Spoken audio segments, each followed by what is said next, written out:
plug it into a I computer. have the instructions upstairs. It has to do with... Does it give you a type? No, it's How long will not it a type. record for? 245 minutes. There's one out that I was familiar with. It'll record for 19 we hours. A digital recorder? What model is that? No, someone told me, I said, well, they want a lot of money for it. Yeah. What was that about? They have now that'll record for 19 hours. But that must be industrial strength. Yeah. Right. But that'd be good for those of us who do those marathon weekends, huh? I got a digital as 19 hours. You do? Do you know what the brand? Olympus.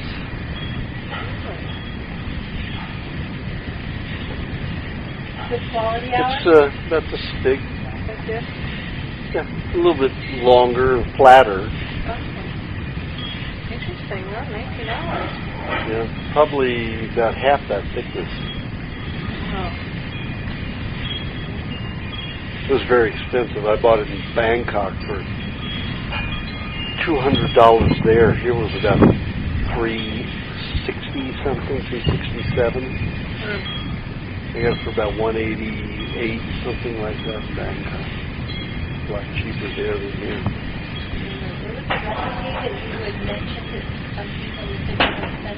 Yeah, chocolate one. Chocolate orange. Something to do with chocolate. How to make chocolate. Yeah. How to make a chocolate orange pie, cheesecake, chocolate orange cheesecake, and how to make the rum chocolate. Yeah, that's right. She's just been eating it, not seeing it. That's right. You have to email me and ask me for it, and I'll attach it and Before it send goes it away. to you.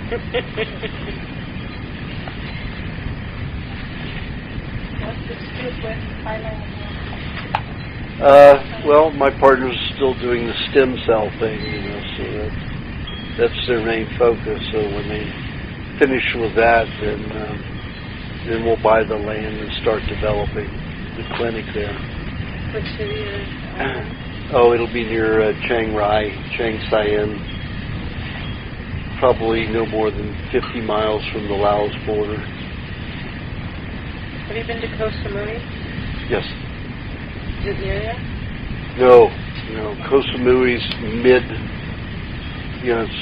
Koh Samui's probably about 240 miles south of Bangkok. And Chiang Saen is probably 460 miles north of Bangkok. It was definitely a plane ride. Oh, yes, definitely. It's only an hour's ride. It's like from here to San Francisco. What's stuff going on in Thailand these days? Huh? Yep.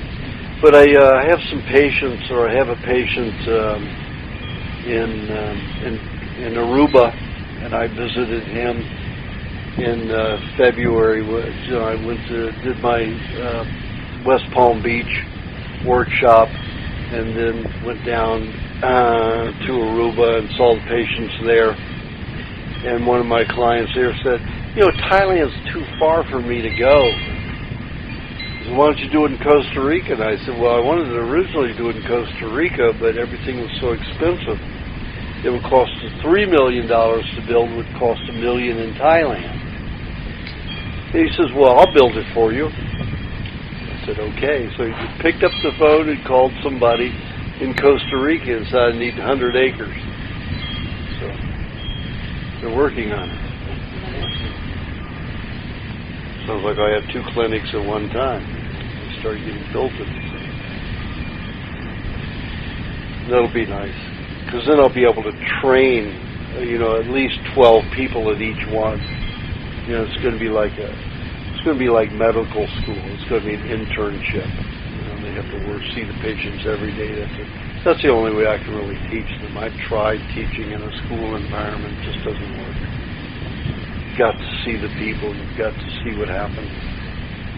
Otherwise, it's like schools. They milk you. You go to school for 8 years, and then you go, internship for 4 to 6. And hello, you should be doing internship while you're learning, because they're just doing that to stretch it out and make more money, I guess. It's like a pedigree for the AMA. Yeah, right.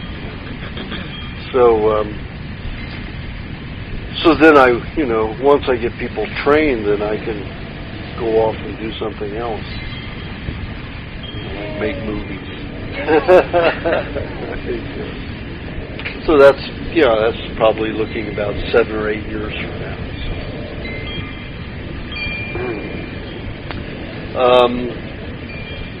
What I was experimenting, I'm experimenting for the book, the detoxification book still. So right before, I had a month before I had to travel again. So I went on a heavy detoxification trial run. And again, I was trying to get rid of a lot of the toxicity that was built up in cereals, because I was a addict cereal eater as a child. And, pardon? Sugar Crisp and 4 tablespoons of sugar in the Sugar Crisp. It was already deadly sweet, So all that heavy sugar with the pasteurized dairy, and I'd go through a half gallon to a gallon of pasteurized milk a day. So I wanted to work at detoxing that again, and I thought, I got my first parasite almost 2 years ago, it'll be 2 years ago in July, when I forced that milk and fermentation and the sugarcane juice fermentation. And the tapeworm lives on sugar byproducts. And the only people who are mainly the people who have tapeworms are people who eat lots of grains, lots of cereals that have no value. They've been processed, like, children in Africa that have no food, and, we give donations to these companies to feed them, and then the companies go and give the money to Purina or General Mills or somebody like that, and they send over the worst cereals possible in water, cereal and water. So they make these hundreds of millions of dollars from all these donations and give the worst food they can to these children. And all that sugar product forces a tapeworm to eat up the excess sugars, because if they don't, they'll just rot. So the tapeworm is a good thing for that environment. So analyzing that, I thought, well, that tapeworm, I got tapeworm when I was in Cambodia and Vietnam, and eating that fermented sugar cane and fermented milk, and that forced the tapeworm that I had. And like I said, one other time when I talked about it here, I got this craving about 3 weeks later. I think it was 3 or 6 weeks. I have to look at my notes. And I had craving for onions, so I sat there and ate a half of an onion, and next morning, I shed out 45 to 48 feet of a tapeworm, and I was devastated, because it took me 38 years, from after having the chemotherapy and radiation to get a tapeworm. I mean, any kind of parasite, because I was so poisoned from the radiation and the chemotherapy that no parasite could live in my body, and very few bacteria. So I had to do everything in the relationship of solvents, which are virus, and that's much more toxic and takes longer, and it isn't as efficient. So I said, well, let's see what happens if I go on a milk diet with lots of honey in it, and let it get about 24 hours old before I do it. And I put it in a bowl of, hot water, but only about 105 degrees. That's the highest a cow's body temperature gets unless it goes into fever. So I'd leave it in there for about 2 hours and keep warming the water every 20 to 40 minutes. And then I did that, add a little cream to it also. So I was drinking anywhere from a half gallon to a gallon of milk a day with that honey in it. And after about 5 days, all of these, if you go on the internet and look under dermatological diseases or skin diseases, and you ask for photographs or pictures, you come up with all these different rashes, these different things come out of the body. And one of them, it says fixed drugs. And it has areas, it could be on the penis, it was on somebody's back and on their sides. And that's what I started throwing off. All of these drugs, like chemotherapy and everything. I started, it had lots of diarrhea from it, and it smelled like the chemotherapy I had, which was AZT back in those days. And it was outlawed.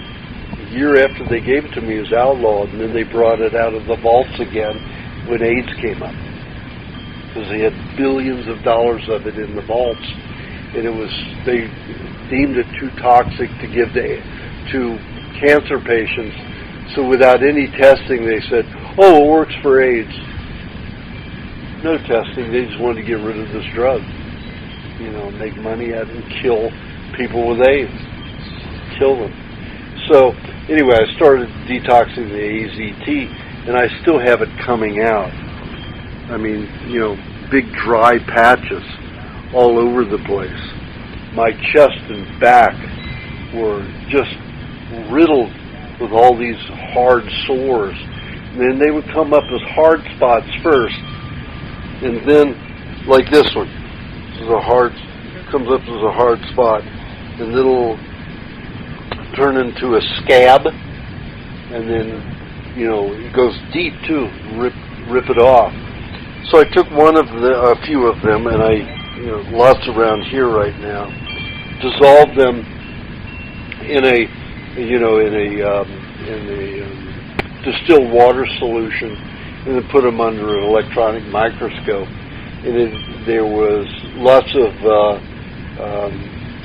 crystallized structures that looked like in the AZT and other chemicals that I had, and even mercury molecules in it. So I started pulling out all this stuff. So I've had this for a month now, and sometimes it gets so itchy, especially in my back. You'll see me rubbing my back up against the wall or a pole, going like this, because it's so itchy. So get some sun on it. Anyway, it was really, 2 weeks ago, it was intense. See how these hard things come out all over, and then they'll scab. Pardon? I've got them coming up on my arm. Yeah. But, all over my legs, all the way down to my feet.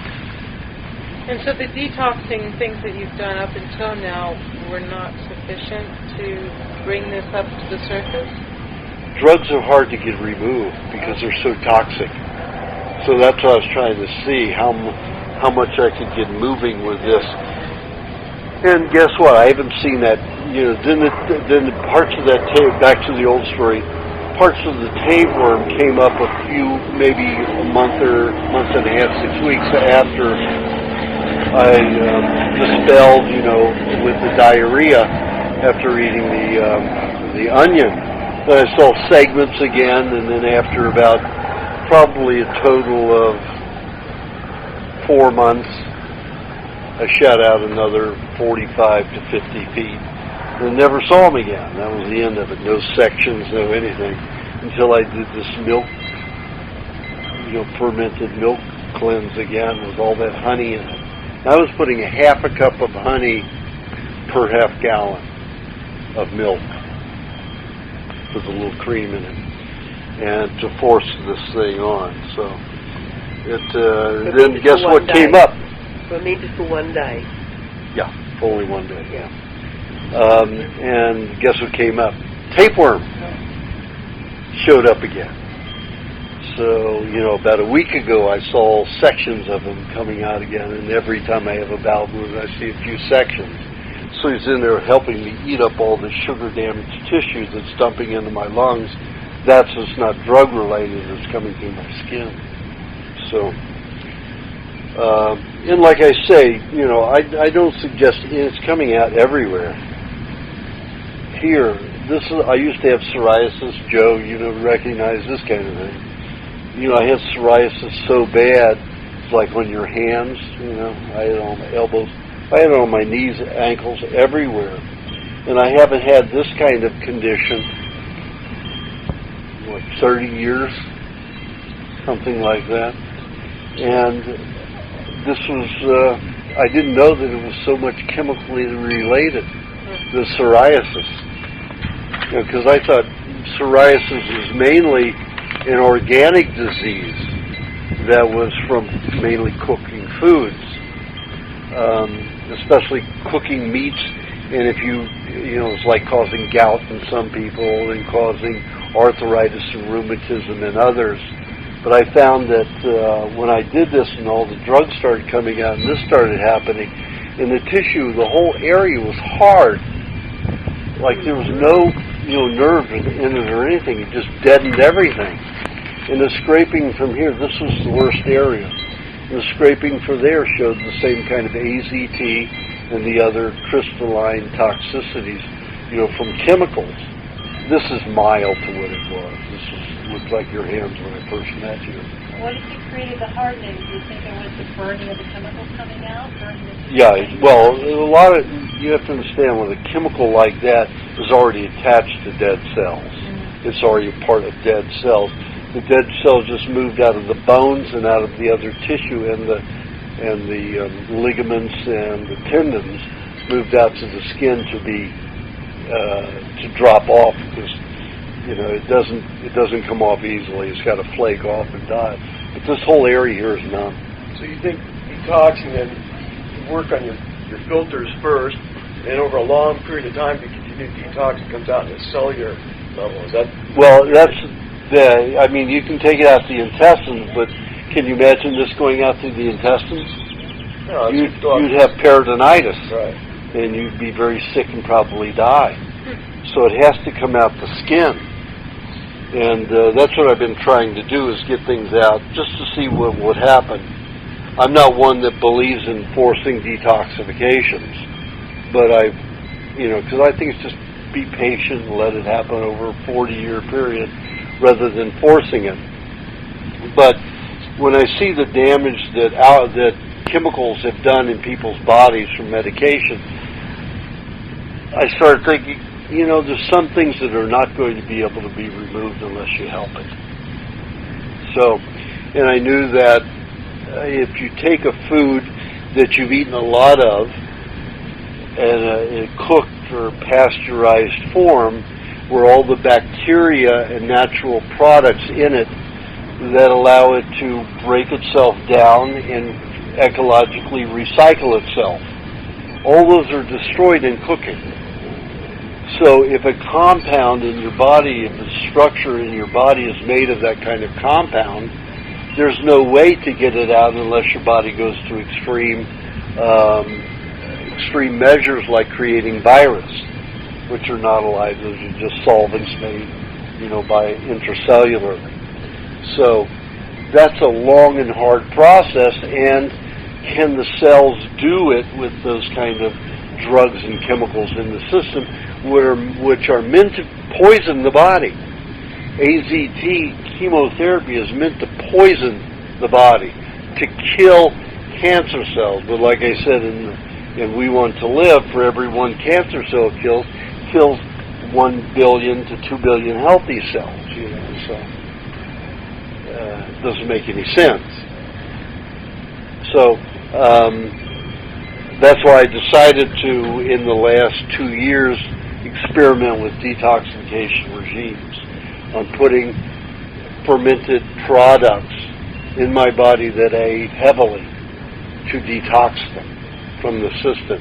And boy, it sure is working. It works like a charm. Now, I did that little bit of that in the 70s and 80s with grains. You know, I ferment grains and then take the fermented juice and sometimes a little bit of the fermented grain and eat that. Is that the rejuvenating? It's like a rejuvenac, yeah. But I'd let it go further until little molds would form. They usually don't let it go that far. Because molds clean your body naturally like bacteria and parasites do. Your body resorts to making virus which are not alive, to dissolve things that are too toxic that would destroy and kill, you know, any bacteria, parasite, or fungus. You know, like Candida, Giardia, all of those. Those are natural, those are healthy, but they're for detoxification. Even athlete's foot, all of that stuff. So, you know, I've been employing those things for the past 2 years, actually, to experiment and see what would happen. And it is speeding things, obviously. I didn't know I still had this much in my system. And I did not know it was systemic. Of course it's going to be systemic. It goes right into my veins, so it's stored everywhere. The only place it hasn't broken out is on my face. I had a few spots on my face and just a few right here on my neck and some bleeding ones here and then one on my ear here which bled. But other than that, no, it wasn't. You know, it wasn't. It was systemic except on my face and scalp. Hi. So it's working, and that's why I'm going to write the book on detoxification, the next book, and that's for people who have, you know, had exposure to lots of chemicals and things that were likely to store in the body and to not come out naturally out of the system. Your MSM, is that It's a terrible thing. It's sulfur. And sulfur dries out the system. It's like an antibiotic. They used to use sulfur as an antibiotic for kidney diseases and stuff like that, sinus diseases. MSM is a dangerous substance. Sure, it'll stop detoxifications, and it'll get rid of your symptoms, but it makes the body worse. Sulfur stores in the body. You can't break sulfur down, especially when it's that concentrated. You know, I find it in people all the time, and it creates serious mental problems later down the line or intestinal. Sometimes it's systemic.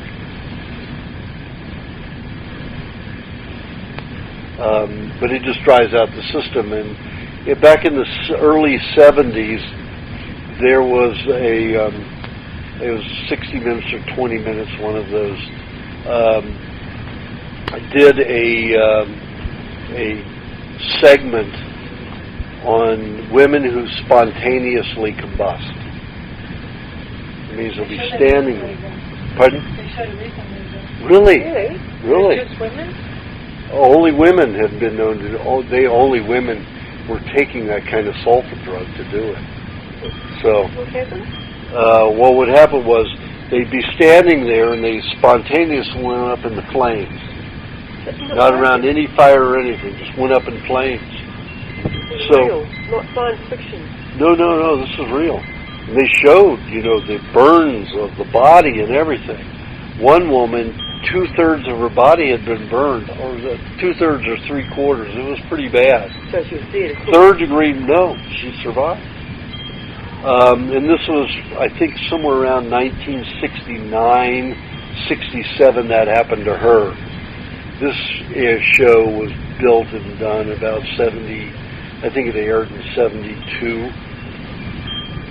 And then they showed other women, 2 other women who had gone through the same experience, but not as much as their bodies. So I was racking my brain out, you know, at that time, trying to figure out what would cause those women to spontaneously combust. I knew it had to be a chemical related to nitroglycerin, that if it had a certain sulfur base, as soon as the oxygen would touch it, it would go up in flames. So that was a year later when I figured that out. So I thought, I wonder. So I called a friend of mine who was the head of publicity at MGM, and I said, listen, I need this to find out who these women were. I need their names or phone numbers or addresses where I can write or call them. So he gave me the number of the show. Like I said, I don't remember, it was 60 Minutes or 2020. And I called the show, and they got permission to give me the numbers. So I called the three women, and the one who had the worst burns had been on sulfa drugs for 32 years for kidney problems. The other woman who was next in about, I think a third of her body burned. She'd been on the drugs for 27, sulfur for 27 years, sulfur drugs for 27. And the woman who had burned about a quarter of her body, or a little less, 20% of her body, had been on for 13, 17 years, something like that, sulfur drugs. Sulfur is not a natural thing. No element in nature is high in the body except for calcium, potassium, and phosphorus. But the potassium and phosphorus don't hold up in the system. They're very transient. Calcium is more stable in the system. Sulfur is a very small part of the human body, or any animal's body. And if it gets high, it will cause dryness, severe dryness. Most of your Dristans, your antihistamines, are full of sulfur. Can you imagine the body's trying to get rid of the poisons through the mucus discharge, and you're going to dry it up with sulfur? What's going to happen? The poisons that the body is trying to reject with the mucus are going to remain in the tissue. So you're going to have more advanced and chronic disease as the years go by, because you're not going to be cleaning out the system. Which is why, like my father, that's got these sinus problems, he did all the antihistamines that keep making it worse. Exactly. And so what he needs progressively to do, gets worse and worse. And what He needs to just let the mucus flow. You know, like me, I haven't had a cold in 3 years. I'm throwing a party. You know, because I like colds, because that means you've got enough health that you're using bacteria instead of virus.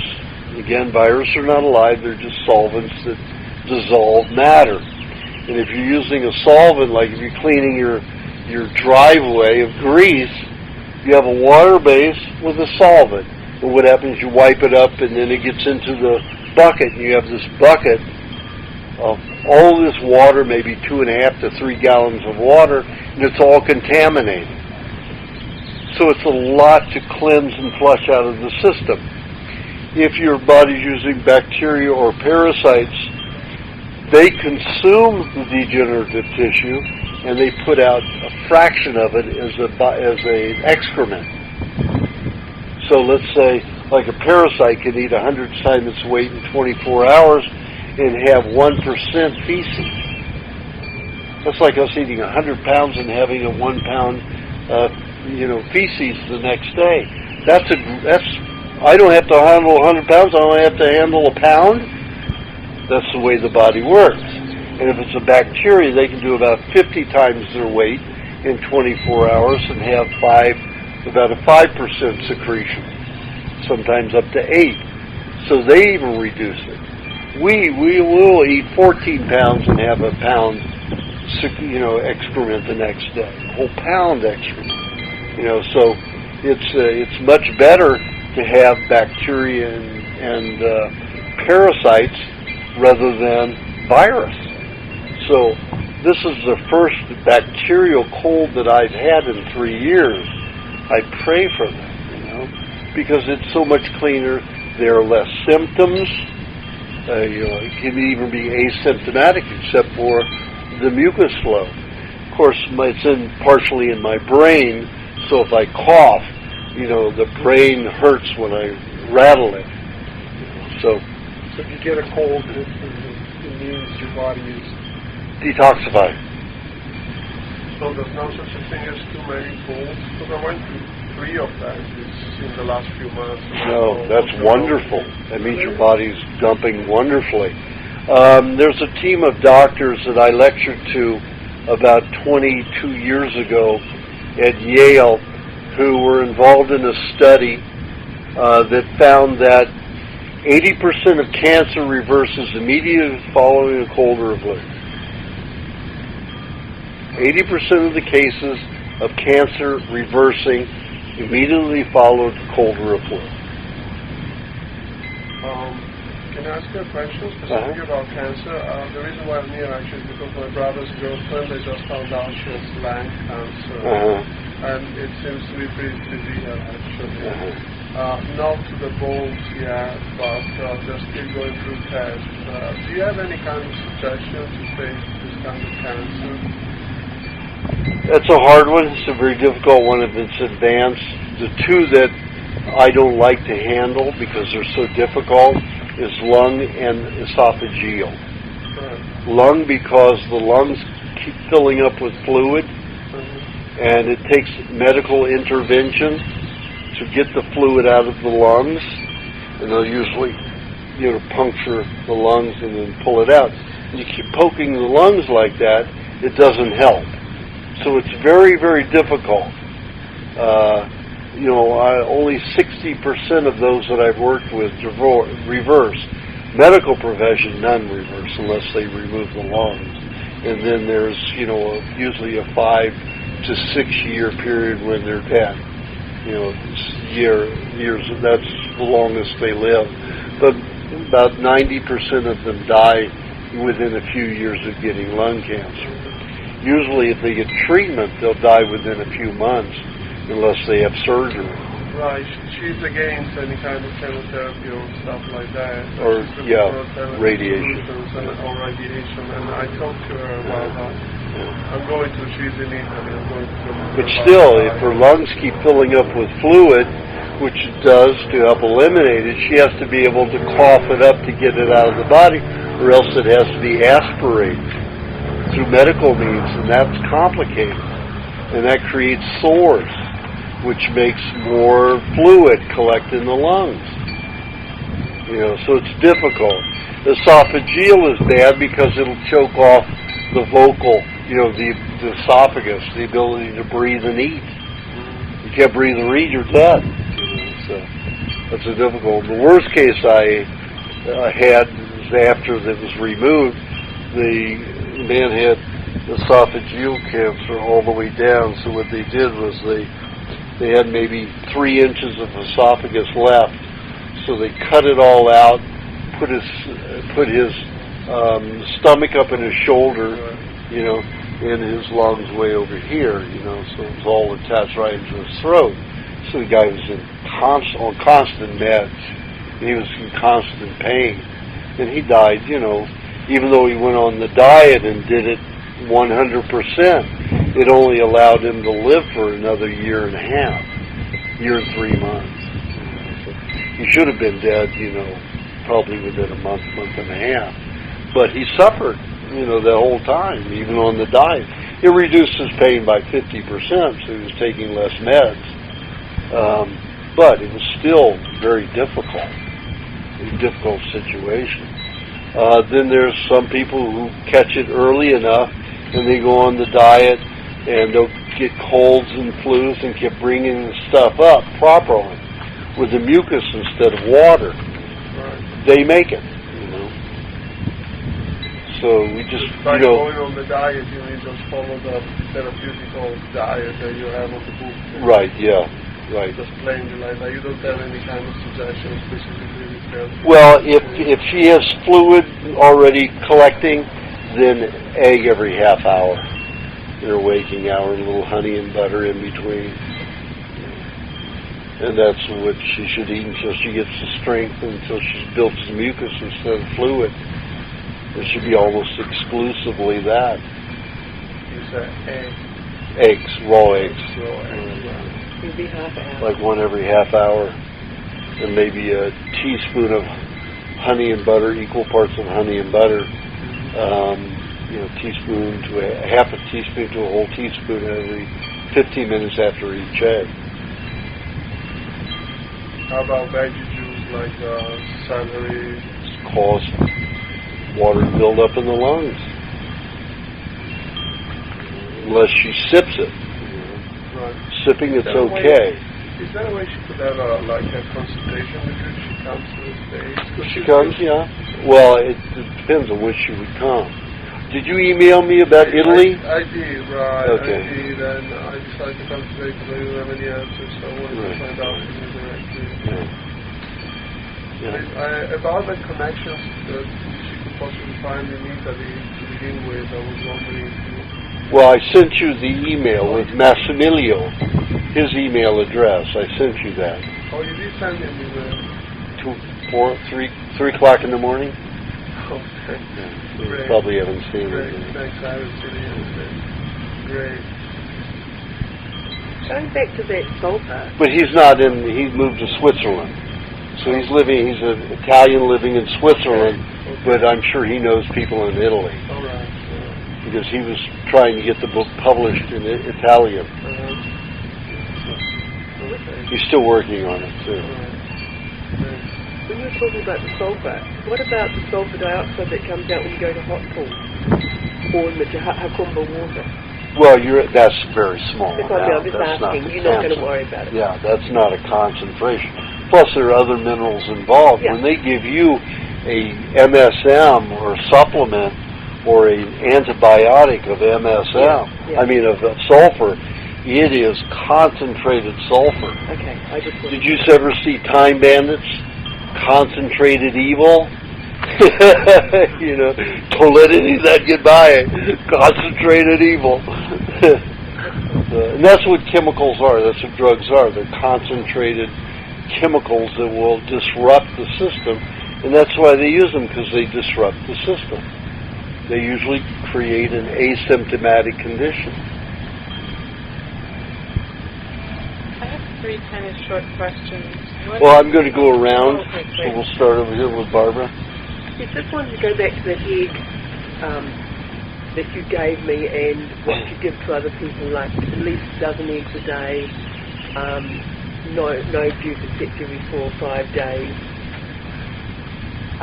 milk and yolk, the other stuff, so the milk in the evening, kefir, and not having the moisturising liquid.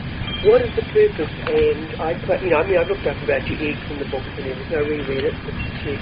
But what is the aim of that?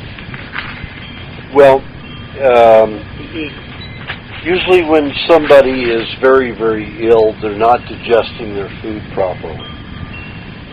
So they can't digest complex nutrients. They can't digest meat. They can't digest sometimes even milk, even though that's already liquid.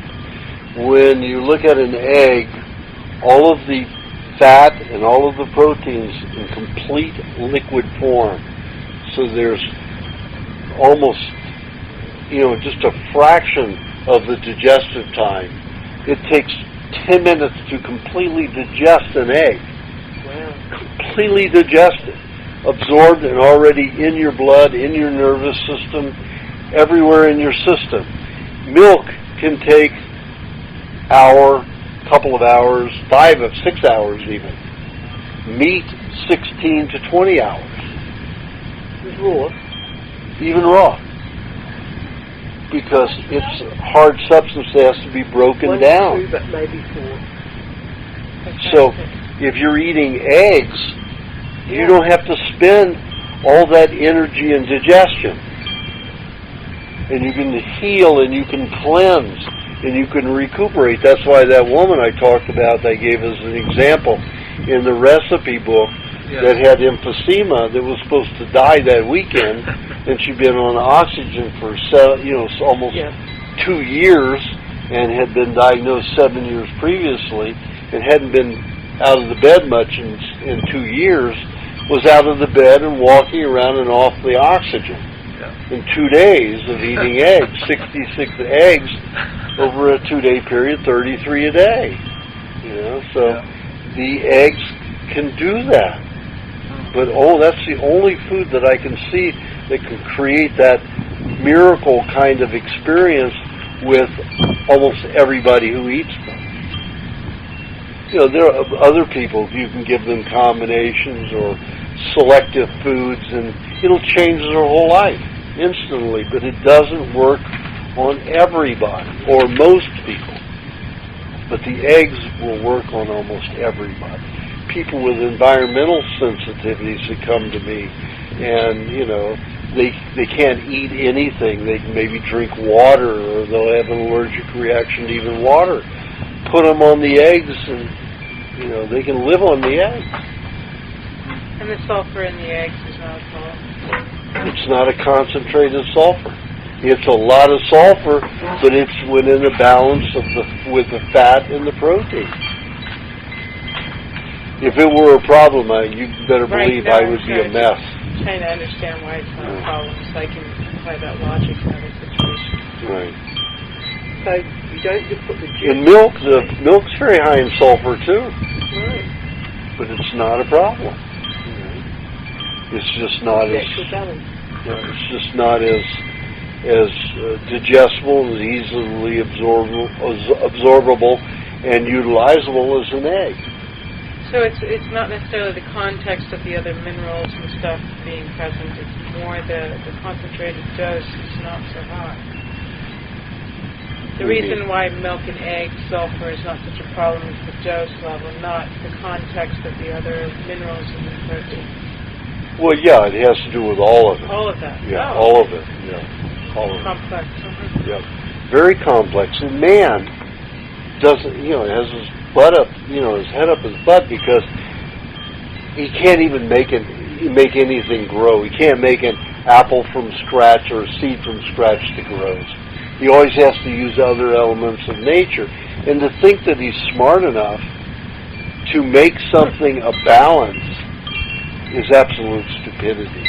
Because their intelligence, micro-intelligence, microcosmic and macrocosmic intelligence that are all partaking in the exchange of building something. It isn't this one human brain that's working it all out. That's pure stupidity. And when you cook something and you chemically treat it, you've gotten rid of all of those other cosms. And you're just working on one. And that's mainly where plants live. Most of those things you can feed plants. But if you put too much sodium somewhere, you'll kill certain plants. You put too much sulfur somewhere, you'll kill plants. Do the same thing with plants. But plants eat rock. That's what they do. They eat non-bioactive substances. That's what they do. When the rain comes down, dissolves rocks, and they eat it. But we know that trees and plants will grow even faster and fuller if you're using biochemical mulch, where there is decaying vegetation or human excrement or animal excrement around. It'll thrive. It breaks down the water soluble level. That's how they Correct. work. Yes. Yeah. bacteria. And for example, I have a fern that was an indoor fern. The container was about this big, and it was about this full. And I planted it in my garden because nothing else. The deer and the gophers eat everything. They don't leave anything for me. So the only thing I can grow is peppermint or spearmint. I got spearmint growing all over, and this fern and the jasmine. They don't seem to eat that. One year they ate a lot of jasmine. Most of the time they don't eat the jasmine. So I planted this one little bitty fern out there about 3 years ago. So I didn't fertilize it at all the first year, and it grew. It probably doubled in its size. This fern spread. And the next year I thought, I'm going to see what will happen if I punch it with a lot of human nitrogen. So I collected my urine and I collected my eggshells, and I blended the eggshells until they were a powder. I mixed it with my urine and took some Terramin clay and put a little bit of that in there. And then I went around, I took a container with a lid and poked holes in, went around sprinkling it all over the dirt around there. Everything doubled, that year. So then last year, I thought, well, I'm not going to put the hole in the cap. I'm just going to dump the stuff, just dump it on the ground. Always do it in February at the low season when it's cold and when it's things aren't thriving at that time. They're all about to come out in the springtime, about to blossom. And I was no holes in. I'm just pouring it on the dirt, and it quadrupled. The fern now goes from that wall to here, and it goes from that post to here. That's 1 year growth from when I just poured it on. Now, if you take urine from an animal that eats cooked food, like human urine or dog urine that's grown up on Alpo and canned foods, it will destroy. It will actually burn and ruin the roots, not help it grow. It will destroy growth. And here I saw it's causing all this tremendous growth. And there's an irrigation system that was helping with the water part. Pardon? That fern was getting water from an irrigation system? No, it has a sprinkler system. Right. So it gets water about every 3 days, 10 minutes, 15 minutes every 3 days. Going back to this other then with the eggs, when you say don't have too much vegetable juice, is the reason, just give me a quick reason for that? Well, I found that if you have lots of eggs, that it causes a certain amount of acidity because of the dryness, and it starts pulling out a lot of toxins. And by having the green vegetable juice, it helps replenish and rebalance the system. But you don't want too much. You didn't want it every day. Right. Why is that? Because then it interferes with the digestion of the eggs. Because it's too alkaline as against the acidity. I can you don't know. theorize that. But you don't know. But I don't know. I can theorize why. Yeah. But you found once every 4 days is better than once every day. Well, it depends. 3 days. 3 to 4 days. Okay. Some people can go 5 days without eating it. Yeah.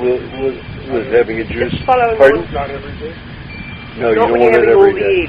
I found it does interfere. Oh, with lots of eggs. Yeah. When you're eating like an egg every half an hour to an hour. And that's mainly what you're eating. Just quickly then, following on from this alkalinity, everyone now writes books and says alkalize or die.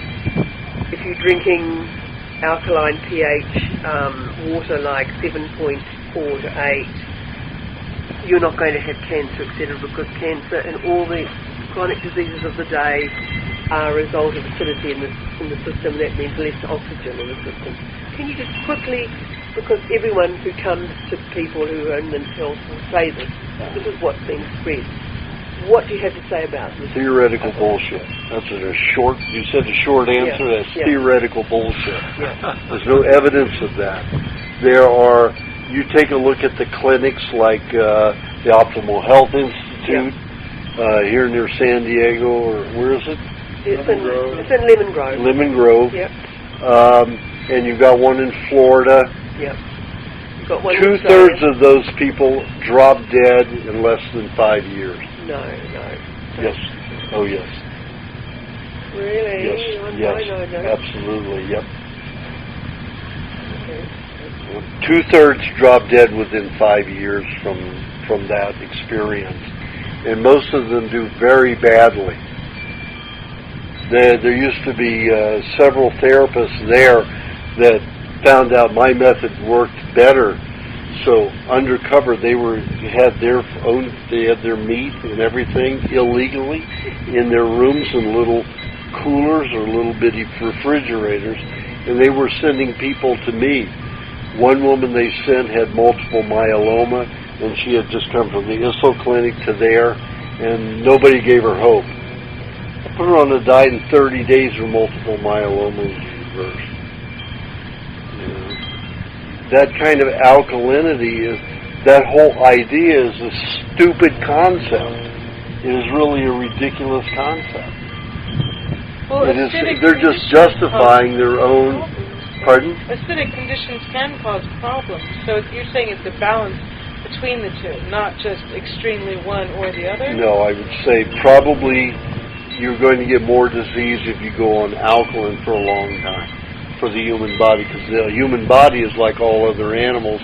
I mean, all other omnivore and carnivore animals are mainly acidic. Their urine, their saliva is acidic. The children should not have vegetable juice under 16 years old unless they absolutely crave it.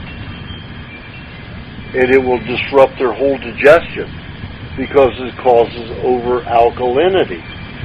Your digestive juices and bacteria must be acid in your digestive tract to digest any animal products. We know we're not vegetarians. Very few people can sustain human life on vegetation. That's why there are very few vegetarians that don't get cancer and do very well in it. And I've only met 8 out of about 3,000. 8 people who could accomplish being pretty good vegetarians.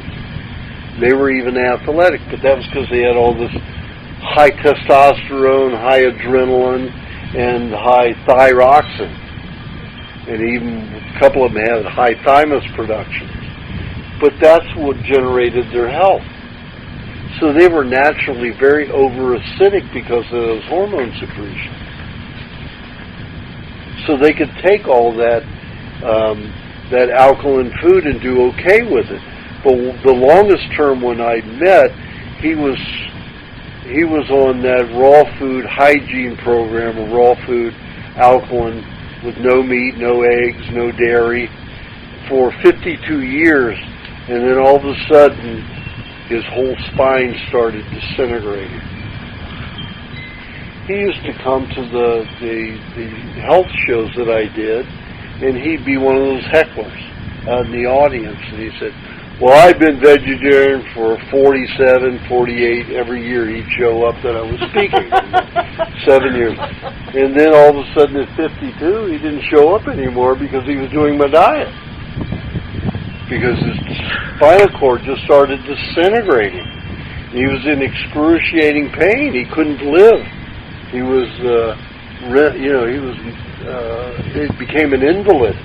And then when he started eating the raw meat and raw dairy, well, he mainly ate raw eggs and raw meat and kept the dairy down. He still has a hell of a prejudice against dairy, but he'll use the butter. And that he was back on his feet within about 6 weeks. So, but he doesn't tell people. He tells people to still do the hygienic vegetarian diet. Yeah, he eats the meat, and eats, some dairy and eggs. But that's a mentality. So we're not vegetarians. We need acid bacteria. We need acid digestive juices to break down meats and dairy and eggs. That's the nature of it. And if you're trying to digest fiber, it's not going to happen because we have 2.5 times less digestive tract than an herbivore. We have one stomach, the duodenum and the stomach are one in us, and the herbivores have from 2 to 4, and they have 60,000 times more enzyme to disassemble the cellulose molecule to get the protein and the fats. We can't do that, So, their B12 goes down and they're sucking up this processed soy garbage as their protein. And 50% of my cancer clients were long-term vegetarians. 50%. People like, McCartney, what was her name? Linda McCartney. I'm vegetarian and I'll never get cancer. She died of the most aggressive breast cancer there is. And that was why? Are you linking her cancer to her vegetarianism? To vegetarianism, absolutely. Absolutely. You're alkalinizing the body and you're feeding it bad proteins, processed soy, and nuts, grains that you can't digest. If you're a bird, you can digest nuts a lot of. You're a squirrel, but we're not those. So all this undigested matter, created this toxic environment in her body? Well, the soy has a lot of toxic elements. It has estrogen precursors, and it forces the female body to, even male bodies, to make a lot of it. So it forces a lot of brain tumors and a lot of uterine and ovarian cancers. I had a breast lump disappear when I stopped doing soy milk. There you go.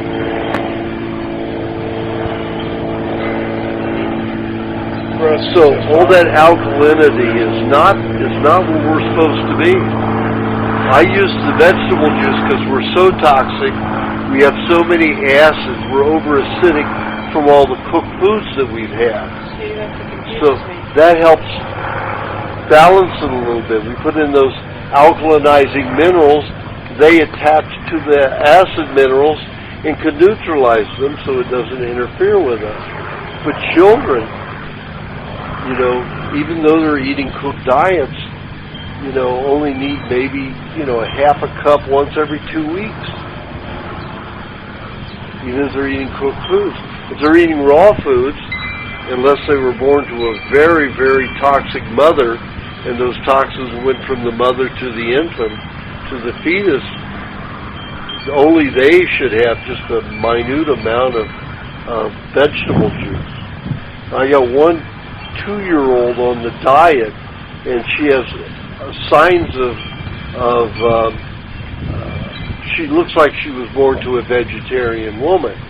Now, the mother had been vegetarian for 6 years before she went onto my diet. Ultra skinny. Well, she didn't recover enough, and I told her, don't have a baby. Now you wait 7 years till you've been on the diet. She had a baby, I think she got pregnant within 6 months, so she gained all this weight. She felt so good, and she said, I'm healthy enough to have a child. I said, no, you're not. So she had this baby, and this baby looks like it's been a 20-year vegetarian. More than half of its body is full of dead cells. How can you tell that? Pardon? How can you tell the body's half is built? In the irises, if there's a lot of scar tissue, and I can see how much of the body proportion, and 50% of that child's body is dead cells. Wow, that's terrible. Yeah. And another vegetarian that had a baby, well, she had a fetus growing, and it miscarried at about 5 months old. The baby was see-through. You could look at it, it looked like a plastic baby, translucent. You could see the veins and the arteries and all the different parts as if it were this plastic model. And when we looked at the tissue, and it was all nerve tissue. She had spinal cancer and brain cancer. So her body took all these dead cells and built them into the fetus to get them out of her system. She called them her angel because she had something like 60 tumors in her spinal cord and brain altogether. And she reversed, so many of those cancers dissolved during that pregnancy, but the body took those cancer cells and put them dead nerve, brain cells, the neurons, and built them into this fetus. So it was all nerve. This baby was built out of tumorous nerve tissue that was translucent. The wildest thing I've ever seen. Wow. So the body does phenomenal things, and when a mother comes off of vegetarianism, just because she gets on the diet, or anybody gets on this diet, they're not infallible. You have to be careful. This woman had that baby way too soon, and now the baby shows signs of anemia, can't digest well. She acts just like a 40-year-old vegetarian. But she's got to be better off than a vegetarian having a baby, as a vegetarian and still being a vegetarian. Definitely. They must be far worse. Well, this woman's a smoker too, and she never stopped smoking. So that added to the problem. But there's hundreds of thousands of vegetarians having babies. Yep. But this woman is a smoker too, so that compounded to it. So there was a lot of damage in this child. Now, at 2 years old, the child's going for the raw meat and is starting to gradually move out of that. So it's thankfully she's able to. Because some children who are raised like that in a vegetarian type system, the meat repulses them, and they will never eat it and never recover properly. But this child, all of a sudden, 2 weeks ago, just started devouring the raw meat. Why does it Because they have so much alkalinity in their intestines and systems that they don't have the acids to break down the meat, so it repulses them. A lot of vegetarians can't go into eating meat within the vegetarian diet. If they continue to eat salads and drink a lot of juices, the meat repulses them because they don't have the digestive juices to handle the meat. So start vomiting, the food will pass through, go into diarrhea, all kinds of problems. Okay, you were going to ask a question. Actually, Aajonus, I've been on a trek similar to yours, but not nearly as long, and I've studied several different people. And so I'm really just interested in the parallels that you have to offer to all the other people I studied. And I've taken a lot and thrown it away and taken the good and saved it. So I just have to compliment you. I think you're right on the right track. If I could say anything at all, I'd say I've learned that life exists on a physical, a mental, emotional, and spiritual plane, and then you can be balanced. So I would treat everything in a balance like that. Good. That's what I would have to say. So it's not really a question, it's just a compliment. Okay. Do you have a question? No, I don't. Thank you. Thank you for your time. Sure. Yeah, I'm interested in what works, not what's theoretical. So, like I said, when I wrote the book, all of my books, I was putting in there what worked, and all the explanation was just theory. This is probably why it works. But we're not that smart, to be able to say this is absolutely what it is. But people like science, they like logic, and they like rationale. So to me it's all bullshit, and I'll give it to them if that's what they need. But that doesn't really mean that is the reason.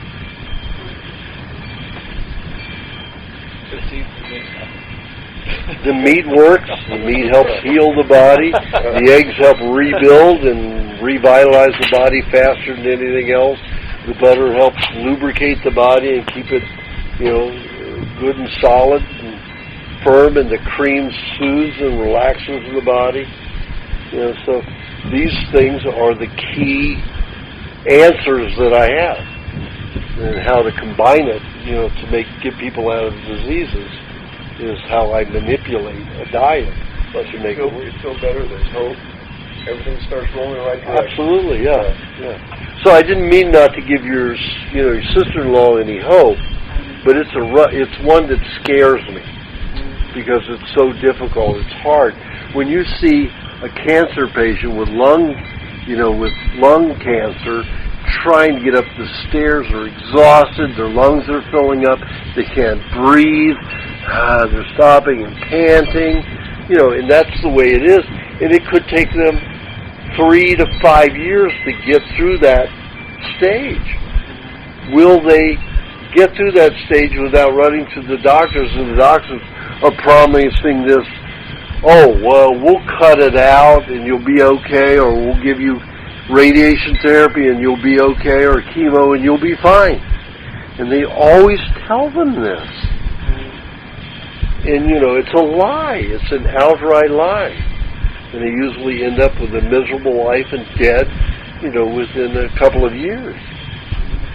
If they've had all three. Surgery, I've seen with lung cancer, I've seen less deaths, and probably the medical therapy. The surgery helps people live a lot longer. One woman had, I don't know if you remember who she is, Lorene Tuttle. She's like my second grandmother and very good dear friend of mine. And she got lung cancer in 1969. And she had, and this is just when I was barely a cripple myself. She wouldn't eat the raw meat, she would eat it rare, but she wouldn't eat it completely raw. So with that, she only had 3 lobes of a lung. That was half of her lungs gone. And she did quite well. Also, I knew John Wayne, and John Wayne had just 1 lobe left, and he lived 3 years with just 1 lobe. But he was an alcoholic. He just stayed numb all the time. Destroyed all bacteria because he was drunk all the time. But he was able to survive that. But he was not a happy person, and nobody liked him because when he was drunk, he was just obnoxious, constantly obnoxious. So people can survive with medical therapy, but what is the quality of life? But the surgery, although Harbin B. Jones says that he thought that surgery was the worst therapy that you could do, I think that surgery is the least harmful of the therapies, in my experience. Medical intervention. Yeah, of medical intervention. Yeah. So, in a case of cancer, there's definitely 60% chance you'll live doing this diet. And if you go with the medical profession, it's probably 17% chance you'll live over 5 years. And that's why the medical profession pulls out this magic number 5 years. Do you know that if you reach the magic number 5 years, you're considered cured of cancer? No matter if in the next day or next year you get it again, they consider it a whole new case of cancer. Which they cured you the first time. It's an absurd thing. Are they playing on cell regeneration? Like a 7-year cell regeneration? So they're saying after 5 years you've gone through a new set of cells? Yeah, and it takes 7.5 years to do it one time. Right. Thoroughly in the body. So it's all pharmaceutical, double talk to get you to do what they want you to do. I've heard ducks for underwater too. They do. I've seen them. I've seen ducks fart underwater. I've seen ducks fart underwater too. That's true, they do. Especially if you're giving them a lot of nuts.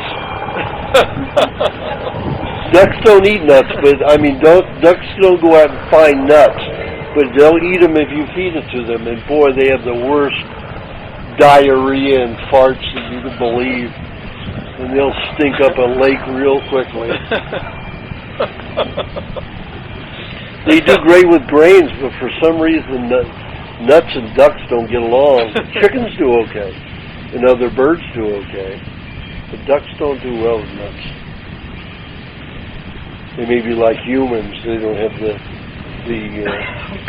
the enzymes to break down the phytic acid properly. Do you have a question?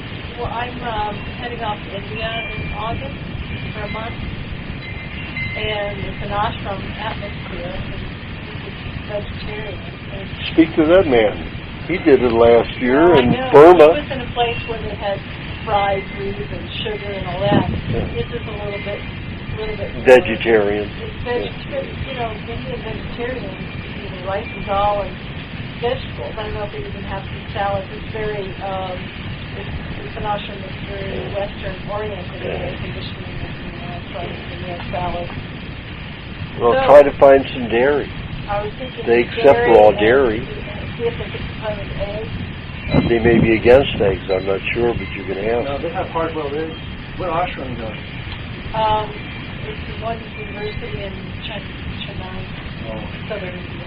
India, So I'm just wondering if there's anything else. I'll bring butter with me and see if we can get some locals. But the focus is they're not going to want you to go running around trying to find dairy places in Royal because you're going to be focusing on the program. Yeah, but you get there a day earlier. I'm going to get there a week early to scope it out. There you go. And then you can find it. Just go to your outdoor markets. All Asian countries have outdoor markets. The peasants come in with whatever they grow or, butcher or whatever, and they bring it. You can get fish on the street, you can get worms and everything. It's great. Rotten eggs. Get all that good stuff. And it first 3 weeks is a concern of mine. I don't want to be moaning in my bed.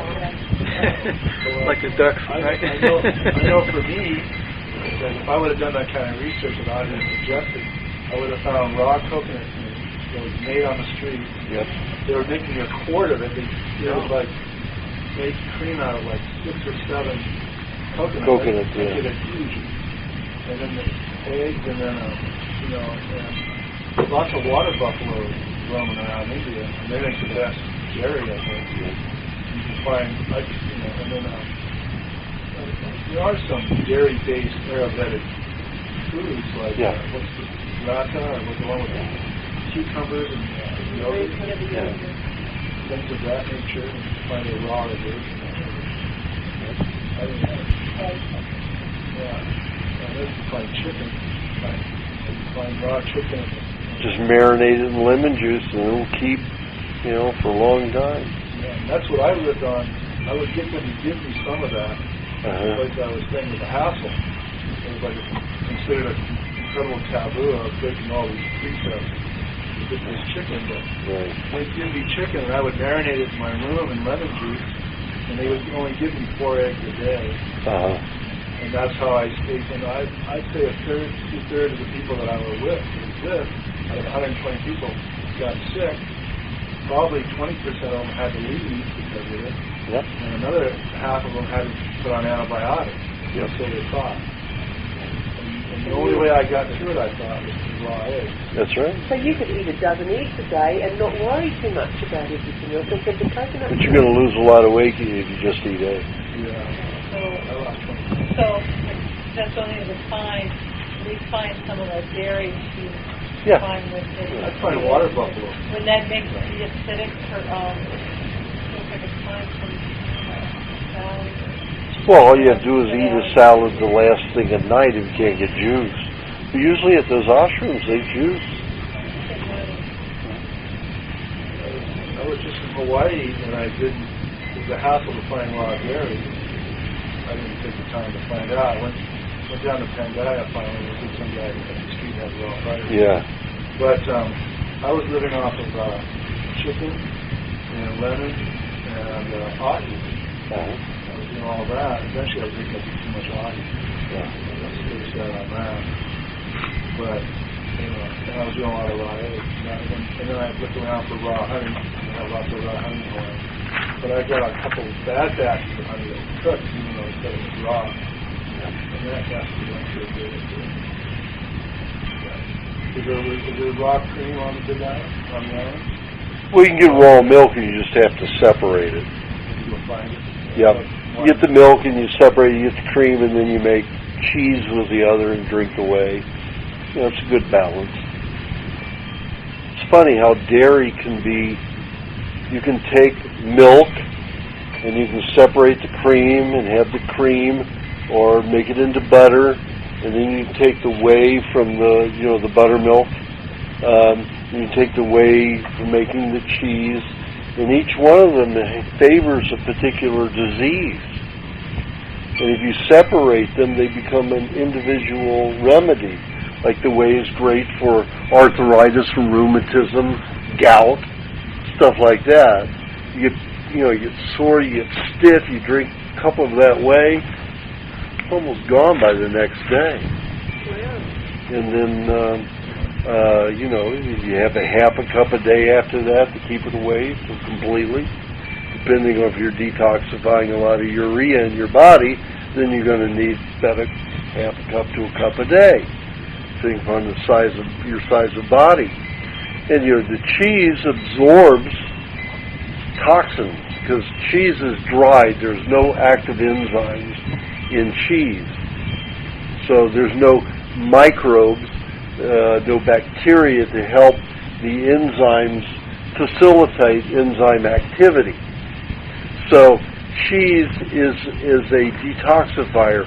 It'll absorb poisons. It'll help magnetize them out of the blood, the lymph, and the neurological system as those fluid channels run through the stomach and intestines.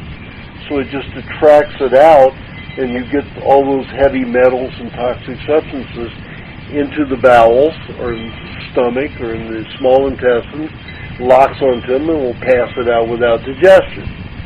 If you add honey to the cheese and eat honey directly with the cheese, it turns it into a mineral supplement. And then, of course, the butter is the only thing that will lubricate the bones and the skin, and the tendons and the lymph system very well. And the cream is the only thing that will soothe and completely take care of the nervous system. So even though you can, other elements of food you can't separate like that and then have a favorable thing happen. Now, if you take a tribe like the Fulani or the Samburu and you start separating those too much and too often, then it'll cause them imbalances. Now, the Himalayan, what are they called? That group of people that lived up high up in the Himalayas, they were mainly dairy eaters. They ate a lot of yogurt and a lot of kefir and a lot of cheeses. Well, they could handle that kind of a diet because when they ate meat, they ate it cooked. And they cooked meat maybe once every 2 weeks. I can't remember what the name of that. Not the Hunzas. The Hunzas. So they could maintain that diet as long as they were cooking their meat. But if they got rid of the cooked meat and ate raw meat, their whole diet would have to change. They couldn't be that constant base. So, What would that be related to raw meat? they would not be able to eat all that fermented food, all that separated dairy that they did. It helped balance them. Because eating cooked meats causes urea to form in the ankles and feet and throughout the body and joints. Because it's much too acidic. It causes putrefaction. And of course the whey helped to break that down. The lactic acid helped to break that down. The urea from all of the acids that would form. So there are diets that are conformed to exactly a balance within themselves. Like the sauerkraut and the German diet. Right. Where they cooked food. Yeah. And, also the Hunzas fermented some vegetables also to counterbalance their cooking. And Sally Fallon does it, Sure, you have to eat those. If you're eating steamed vegetables, you're going to need some fermented vegetables to help break that down. It's the whole detoxification thing I was talking about. You eat a food that's fermented that you're eating cooked, it'll help deliver the bacteria that is natural to it to ecologically recycle it, to break it down when it's no longer valuable and take it back into another form where it can take on a new life form. But when you cook it, you destroy those bacteria to do that. That's why it's so good for packaging. Things don't ferment easily. They don't rot easily. They don't gain fungus easily because they're cooked, so they'll stay packaged longer. And if they're dehydrated and cooked, it's like eating leather or wood. Not a diet for us at all. So anyway, farmers markets. Go to your farmers markets, and you'll find a lot there. And if they don't have it, you ask. You find out what is the word for, raw. Now, if you go into, let's say, Thailand, and you say, Nui dip, raw meat. Now, Nui dip to them can mean, usually by the way they eat now, the old tribes people would know it. Nui dip to them means raw meat like we eat it. But Nui dip to most of the younger Thais means you're eating meat alone without anything dressing with it, but it's still cooked. So I have to say, Nui dip, sut, my suk means no cooking. I have to go through this whole thing to describe it. So you have to learn how to say to get exactly specifically what you want. Worship on your Hindi. Yeah. And let's say you learn, 50 words and you can get all the food you need, that's all. And ask for the food correctly. And in Thailand, it's very difficult to find milk unless you ask. And almost all of the, what do they call that? The people who wear the... No, the people who are supposed to be bad from Iraq and all that, who are out to kill us. Pardon? Muslims. Lots of Muslims in Asia. Tremendous amount of Muslims. Well, they do dairy. They've got goats. They've got cows. They've got milk, but they never take it to the markets. So you see somebody, wearing a Muslim outfit, and you go up and say, they always have the best meat too. I always buy my meat from them because they know how to raise those animals. They're healthy. They're hardy. The people and their animals. So I always buy from them. And I'll say, can I get some raw milk? I say in Thai, and they bring me goat's milk or cow's milk. They'll have a certain day that they'll bring it to me. And is this also like the best prevention when you're traveling to a foreign country to not, like you were saying, that you didn't get sick, and that you're saying it's because you eat eggs, and so what is it about the raw diet that helps not get sick in foreign countries? Well, you're already used to bacteria, so when you start getting bacteria in other countries, it's not foreign to your body, so it just adapts to a new bacteria. Also, there's the issue that when somebody goes to a foreign country, they're told not to eat anything raw, so they'll eat everything cooked. Then they have no enzymes, and they'll go into diarrhea, sickness, and cold. For example, there was a movie called Latino that was shot in 1984, I guess it was, 1984, 85, and it was written and directed by Haskell Wexler. And one of my patients was the third lead in the movie, Tony Plana. And Tony Plana bought this legal-sized sheet of paper, both sides, with literature on it. Everything was kind of like this. Everything was centered, so it didn't take up all of the page. It would have all fit onto one page. They weren't so creative in the way they designed it. was everything you should not do, and it's everything that you do on this diet. It was not to do. You don't drink the water, unless it's boiled. You don't eat any food unless it's cooked or steamed, including fruit. Even watermelon, you steam everything. If you go outside, you always wash your hands before you touch your face. It was endless about what you could not do. So he handed me that and says, "What do you think?" And I said, "Tony, if you do the opposite, if you drink the swamp water, if you put all that bacteria everywhere, you eat your raw meat, you eat your raw eggs, you get some raw dairy," and they were shooting this, and they shot it in Nicaragua. And it was about the American interference in Nicaragua, at the time, by Bush and Reagan.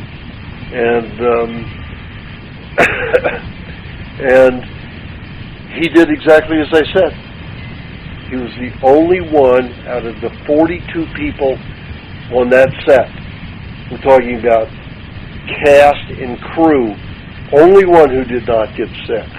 Robert Beltran, who was the lead, got so sick he lost 50 pounds. They had to write a whole new segment into there showing he got sick because he lost, 40, could have been more, 40, 50 pounds. Shut down the film for 2.5 months. He was so sick. And Robert did a little bit of the diet before he went down there. But he didn't eat anything raw while he was down there, and everything was processed and cooked. Whether it's Africa, Asia, South America, doesn't matter. It's getting that indigenous bacteria in. It's fine. It just adapts as long as you're used to eating bacteria. You're already adapted. This whole garbage about, let's vaccinate you. But what's bacteria? Wait a minute, you're injecting disease into me, and you want me to adapt to that? And you don't want me to adapt to the natural bacteria that's in everyday life? What are you, crazy? Precisely. They are nuts. They are out of their mind. Well, it's also for malaria and those things. That's the same theory, same thing. Again, yep. So you wouldn't get malaria if you went, certainly. I've gone to those swamps, I've swam in or I've drank the water. By all mosquitoes? I don't get bit by mosquitoes very often unless I eat watermelon. And if I eat watermelon, they're on me within But even if 5 you or were 6 bitten hours. by them, you're not... Well, I end up eating a piece of watermelon every time I'm in Asia. So I do get maybe 10 bites out of 2 months, which is nothing. They get eaten alive. Yeah, I think. And I've never gotten malaria. It's all absolute stupidity. And like this whole West Nile virus thing with that whole thing. West Nile virus and Ebola have been proved to be man-made, and so was AIDS.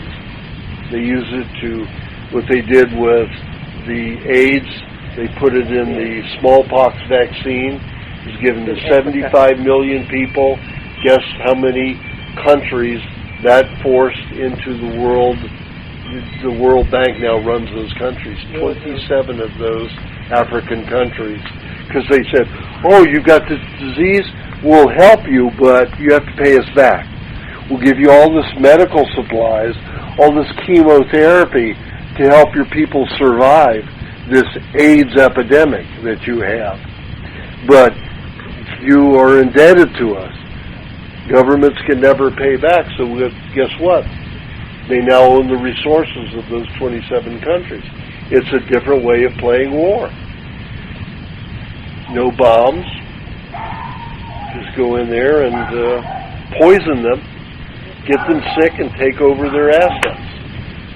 So now America and England, the UK, owns those banks, run that country from the UK and the United States. Not a nice thing. They don't care. And, the Ebola, according to Dr. Leonard Horowitz, he shows all the records. It shows that Ebola and which is the one you mentioned? West Nile is all created by, again, the military machine. But as far as avoiding getting any of these things or dealing with it, You keep away from injections. You don't let a needle get near you, and you'll never get it. It's got to be injected. so all those cases of people in LA or whatever that was getting West Nile or wherever it was that They were getting injections from something. Oh, that's the word that okay. Joe, do you have a question? Cholesterol, is that better than regular milk? It depends. Colostrum is the milk produced by the cow for the first 5 days after giving birth. Most of the fat is not in a cream form, it's in a butter form, liquid butter form. So it is much easier to digest. Remember I stated before that cream has to go through quite a process, 2/3 of it has to go through quite a process of enzymatic activity to separate the H2O from the fat to make it into a butter to lubricate and strengthen 2/3 of the body's needs. Only a 1/3 of the cream can be utilized to help the nervous system. But the other 2/3 of that fat has to be made into like a butter fat. So the first 5 days is a butter fat and not a cream. So it stabilizes that that baby as soon as it's born, that calf, as soon as it's born, it gives it 5 days to firm, solid, make things more solid in its skin and its hair, everything. And if it just had cream, it would be anemic. So, Would I be better off with regular milk? I think both.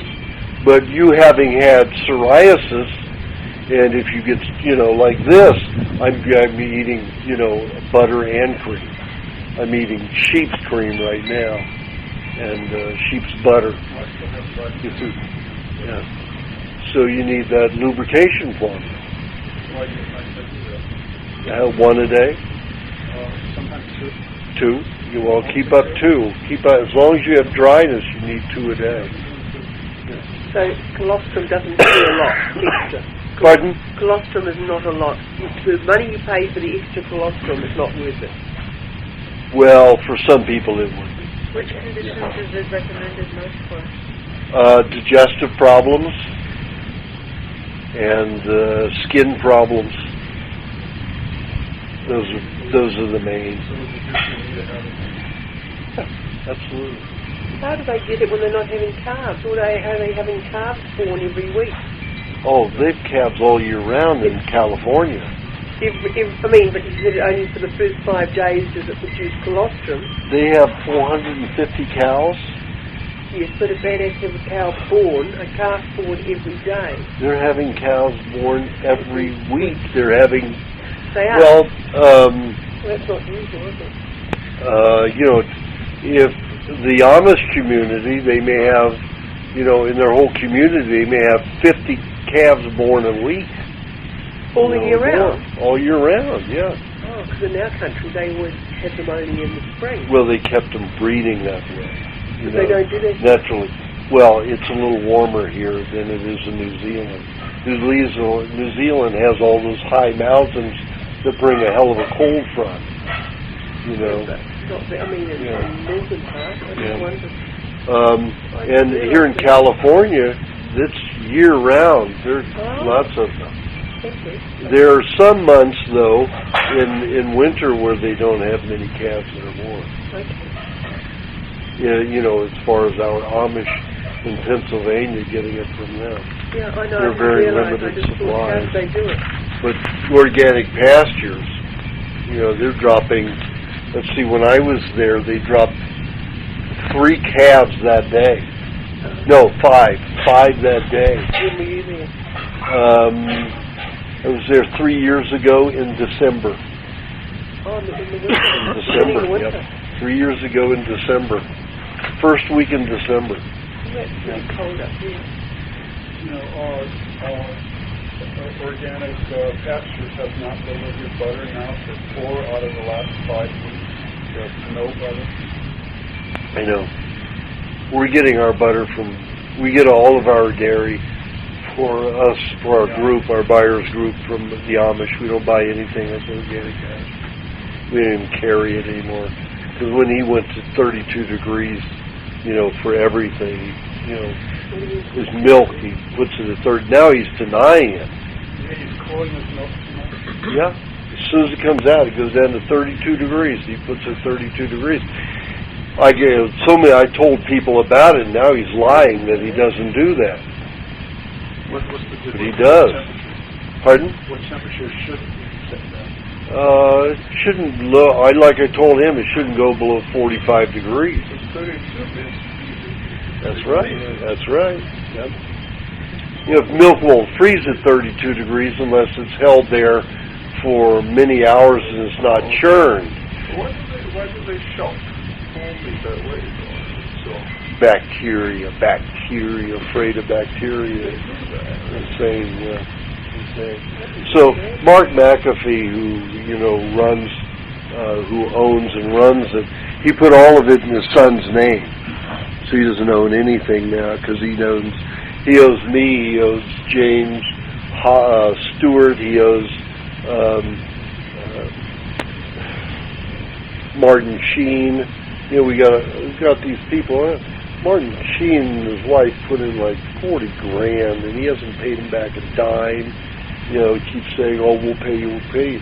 He just keeps getting bigger. He goes around bragging he makes $3 million a year already, and he doesn't pay us. You know. And he went from glass to plastic, and then he went from 39 degrees to 32 degrees of chilling. You know, it just gets worse and worse and worse. And he goes around the world. He goes around literally around the world bragging that he has the best dairy in the world. He's nowhere near the Amish, any of them. what about Clean Zero? Are they pretty good? They're very good because they are on my diet. Now, those farmers are on my diet. A lot of the Amish are on my diet now too. A lot of those people who are supplying us with foods are getting on the diet because they're finding us working for them. Right. Is Amos Miller? Pardon? Amos Miller, is that? Amos doesn't, but some of the others around there. Amos, has talked about it, and he says he's going to start doing it. And I think he has, but he hasn't come back and says, yes, I'm doing it. Where's Prince In Arizona, Scottsdale, around there. I didn't realise that you said that it was cool. We didn't know that. I wish we'd all known. I was trying to support the Californian dairy. You were trying to what? Support them, but I didn't know that they took it to 32. No, you hadn't told me. And I I said it here. I've said it this second time I've said it. Oh, I didn't hear that. Obviously I missed it. I'm sorry. So organic pasture, that's from Whole Foods, Yeah, it's California dairy. Yeah.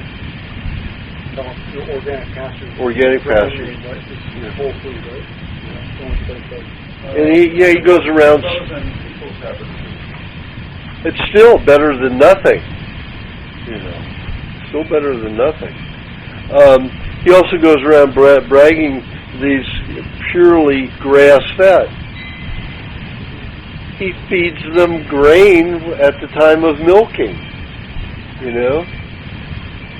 And, he was feeding them cooked grain for a while. He was giving them rolled oats, and then he was giving them a rice bran one time, and it was making the milk really bitter and nasty, because there's gibberellic acid in rice bran.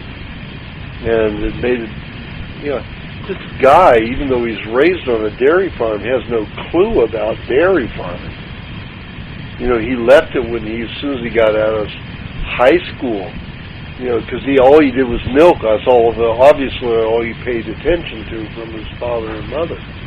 Because when he decided to make a lot of money and a killing going into the raw organic dairy business, You know, he saw big money there and didn't learn as he should. What can somebody else do it in California? Pardon? What can somebody else do in this competition in California? You know how much it costs to set up a dairy?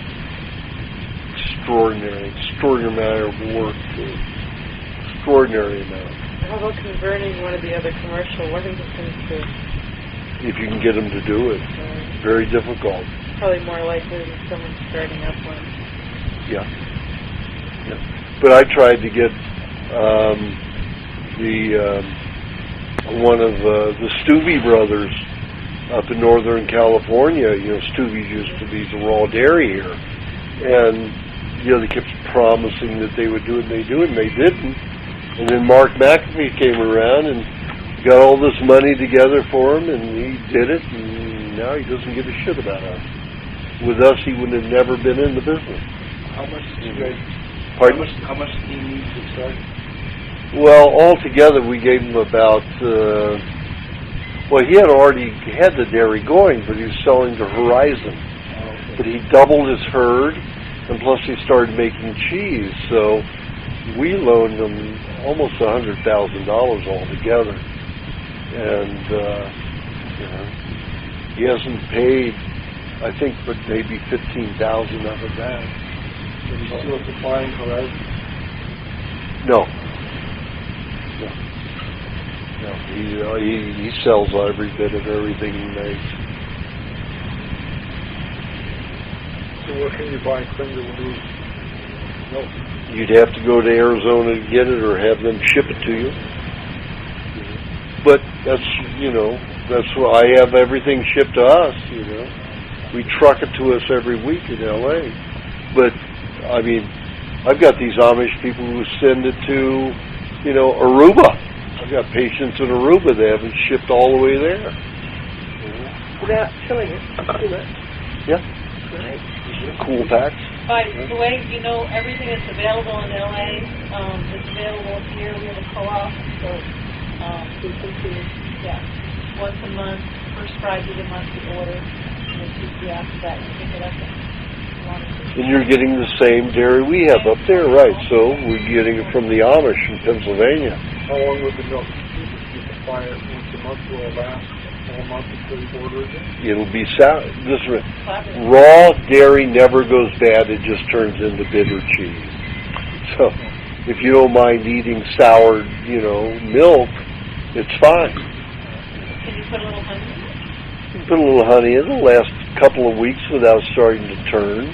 But as it turns, is it a little sweeter? Yeah, it's sweeter. Yes, definitely, it's sweeter. And it's more digested, you know. The more sour it is, the more digestible it is. So, it's fine. Just may not be as enjoyable. Yeah. Get the dairy, get the yogurt, and keep it.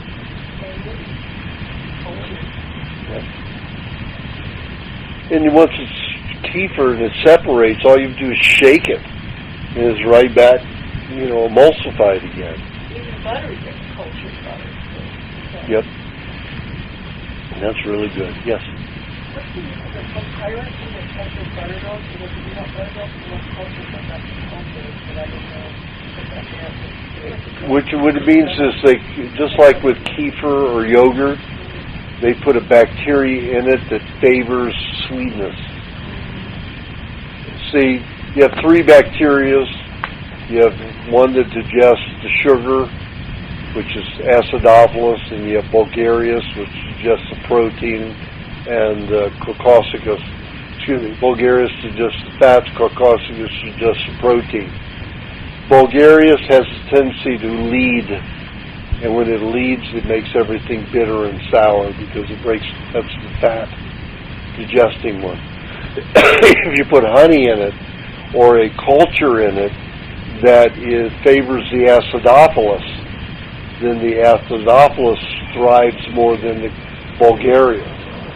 So it makes a sweeter product, soured product.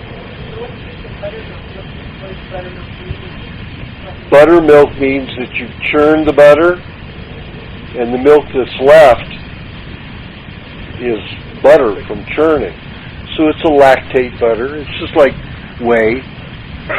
Well, that Yeah. milk is, I heard that from that, that it's better got raw butter milk from John, like a few months. Yeah, it's like whey. Whey will do the same thing. So it's more of a distance. Yeah. Well, no, it's medicinal for certain things. Or for certain, for what all the things that Everybody has to listen to this because you weren't here when I said it.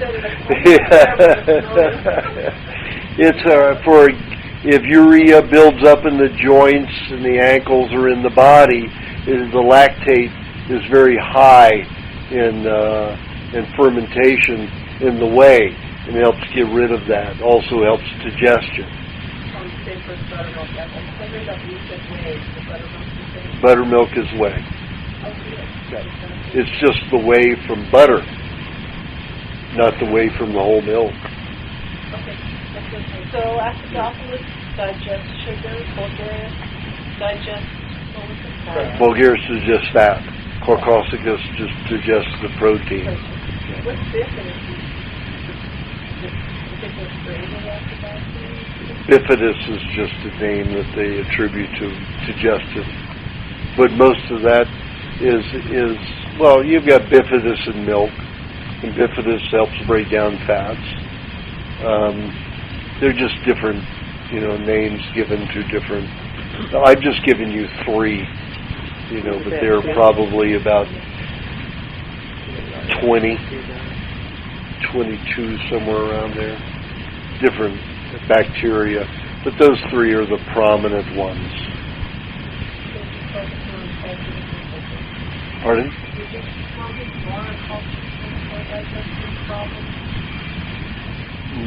Not necessarily. Depends upon the digestive problems. I go for eggs most for digestive problems. And then cultured milk is next to be added. Because egg white and egg yolk are liquid, completely liquid, so there's hardly any digestion to be done. Milk takes a lot of digestion. Pardon? Doesn't the same thing. Not the same. It's almost like a serum. Milk is a serum, whereas egg is completely in liquid form.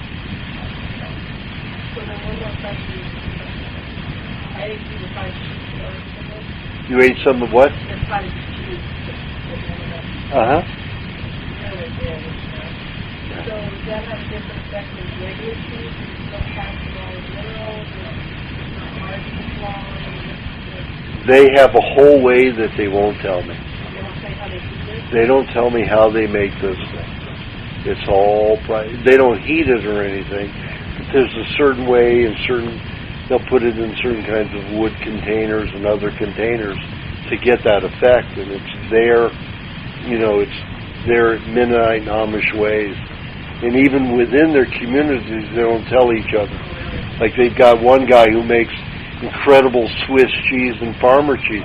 Each one does differently, but they won't tell their secret how they make it.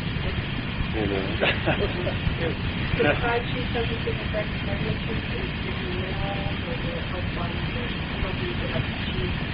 You have to. I've said all this stuff already. Yeah. Pardon? Not about cottage cheese. No, any kind of cheese. It's the same. It's the same. There is no enzyme activity. Even in cottage cheese, it's too dry. Okay. So there's no bacteria that is alive to help utilize the enzymes. So it's an absorbent unless you eat honey with it directly. Now you can eat cheese with a milkshake and it's still, the honey is already united with and chelated and bonded with the fats and the proteins and the other sugars in the food that you're eating. So you eat cheese with a milkshake, it's not, the honey in it is not going to change the ability of the cheese to absorb and pass out without digestion. You have to put the honey and the cheese together in the mouth to do that.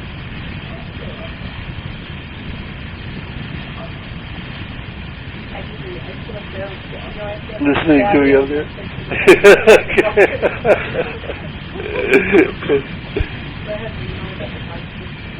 Yeah. No, cottage cheese isn't different. Just a little drier. But that's like if you were dead and you were half dry, are you more alive when you're half dry than completely dust? You know, a hardened leather? You know, so it's like that.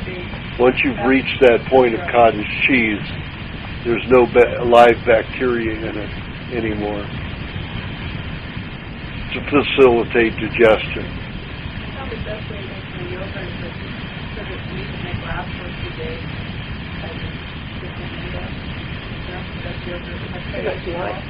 Isn't that funny? I won't put it in the light because light has a tendency to cause the fats to go bitter. Pardon? It might keep out some of the radiation.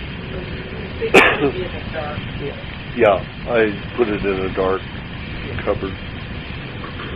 I don't cover it, but you don't cover it. Just a paper towel. Just get more oxygen in. It'll dry out a little bit more. It gets the aerobic bacteria to grow faster.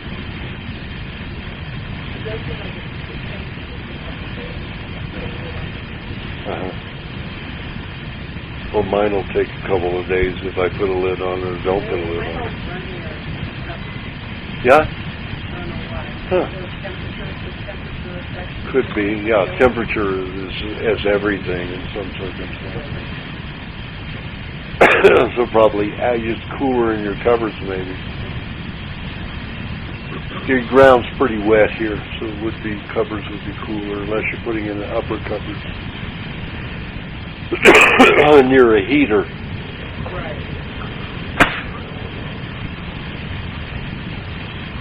Do you have a question, Mike? Yeah, I don't know if you want to ask it. Sorry, did you finish, Lisa? I'm sorry. Okay. Oh, and let's all give Lisa a hand for being our host. And Michael.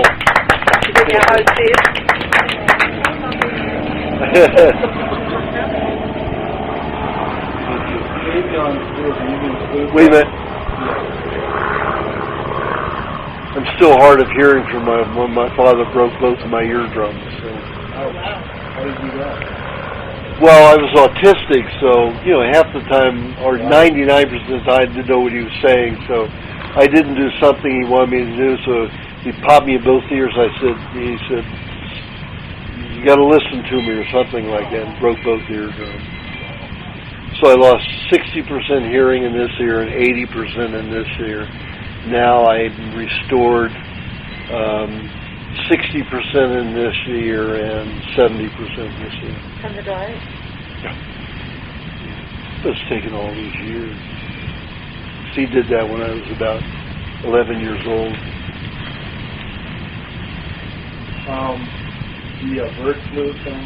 And in terms of how do you avoid, what if they make it mandatory for people to take shots for that kind of thing? Do you think that they can police that?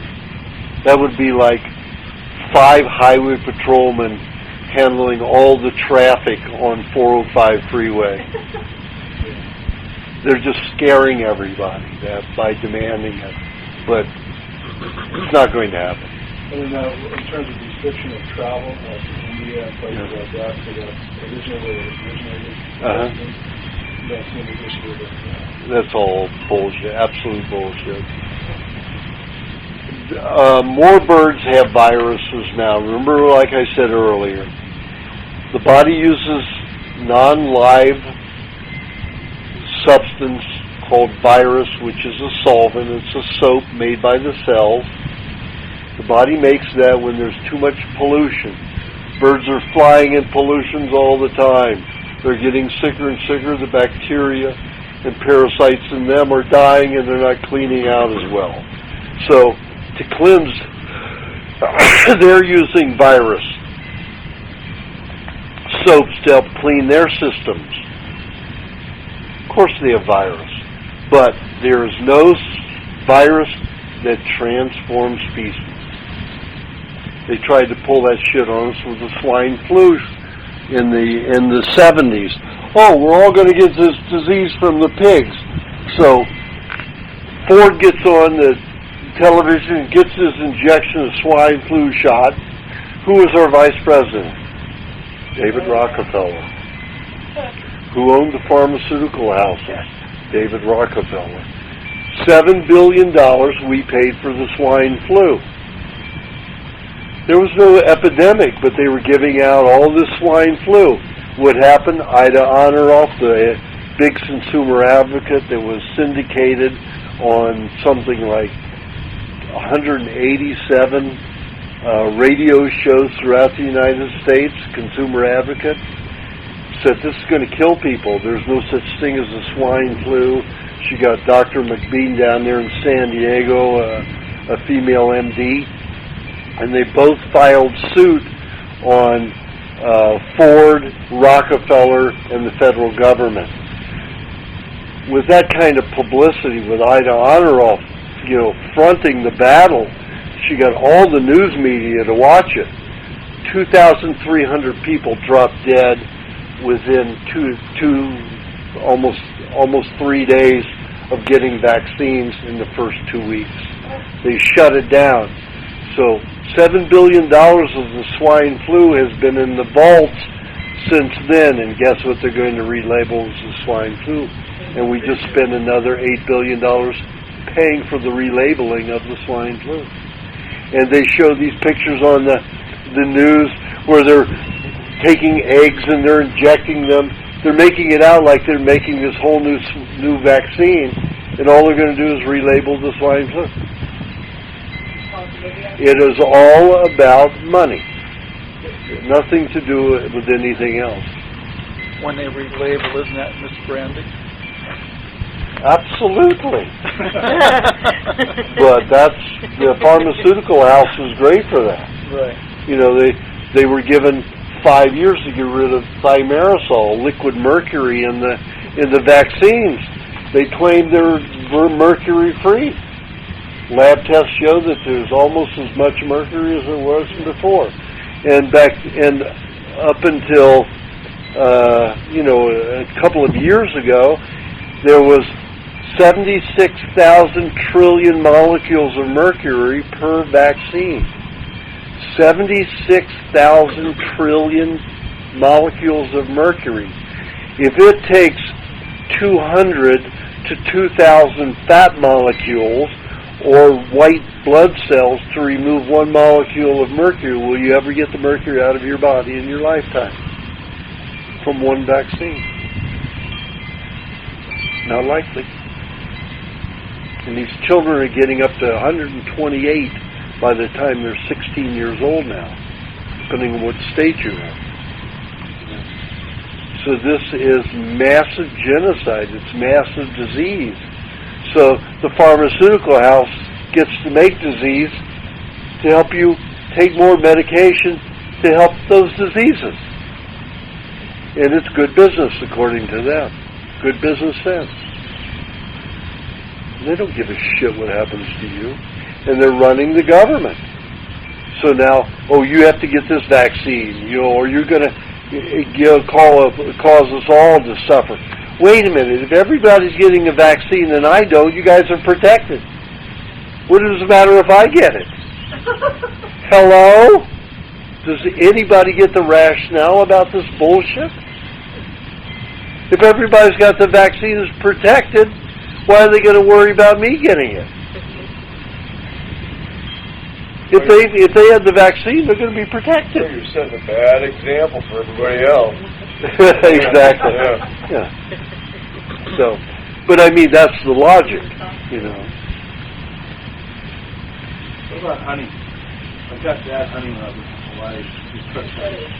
They said it was raw. I yesterday, after 2 days later. Who was it? I don't know, one of them. It was in a health food store. Yeah, I know. One of them lies there like a rug. Oh, I mean, and I was going to the farmer's market, and I found a better version of the farmer's market. Just remember, always take it and put it on your tongue and let it sit in your throat. If it eats at your throat, it burns your throat, almost starts you coughing, it is definitely heated. And that's the way I test it. Oh, so maybe it's delirious. I mean, what are you eating? Pardon? I'll say it's delirious, actually. But what are you eating? You got down to the honey. Well, there was like two factors. One was the honey. The other one, I was getting a lot of protein. To chop up the ahis and little cubes. Oh yeah. Well, I didn't put that much. I put some seaweed on it. So I guess there's mercury in seaweed. Yes, the high salt High salt. cause you to be very hyperactive. And I was living on raw chicken and ahi with my primary protein. And I did like a pound of this ahi every 2 days. And you were eating seaweed with it every time?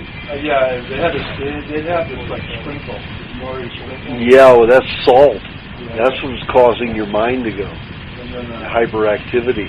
and then then I went out to the volcano, and I had the honey with that. I went out to the volcano national park, and they have all those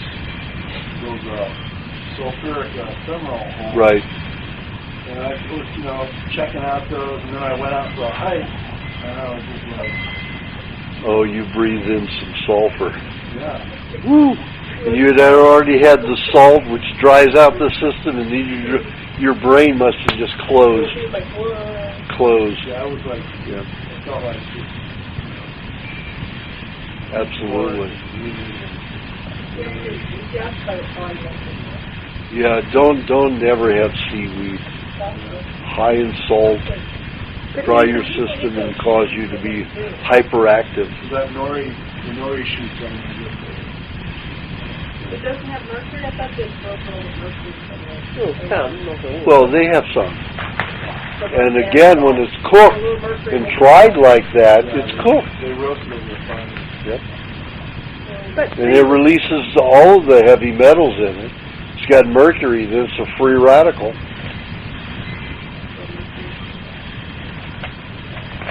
But when the seaweed is growing in the sea, it's incorporating that just like it is if you're fertilising anything in the garden. That salt is being taken through the plant and being changed, just like the plant out here takes in all the minerals out of the soil. But it lives in a saltwater environment. Yeah. That's a different environment. The concentration of sodium in that plant is very different from a plant you'll have here on the earth. You put that concentration of sodium in the soil there, and it will kill everything here.